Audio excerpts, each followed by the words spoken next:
جی ہم کو مایوس ہونے کی بھی ضرورت نہیں ہے، اور کمپلیسنسی کی بھی، یعنی بے فکری کی بھی اور غفلت کی بھی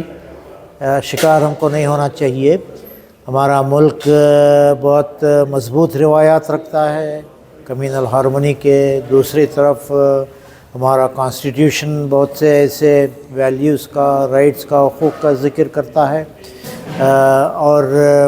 قریب کے الیکشن میں اگرچہ کہ حکومت فضائی قوتوں ہی کی بنی ہے، مگر عوام کی طرف سے جو ووٹ ملا ہے اور جو رائے کا اظہار ہوا ہے تقسیم اور نفرت اور کمیونلزم کے خلاف،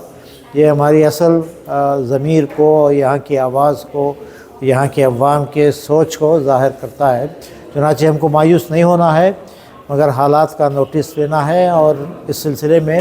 ہماری جد و جہد الیکشن پر ختم نہیں ہوئی ہے۔ اس کے بعد بھی بڑے پیمانے پر اس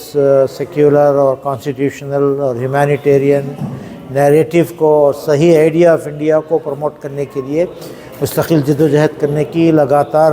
کام کرتے رہنے کی، اور پورے ملک میں ایک مومنٹم اور ایک موومنٹ بنانے کی، بلڈ اپ کرنے کی ضرورت ہے۔ ہمیں بغیر مایوس ہوئے کہ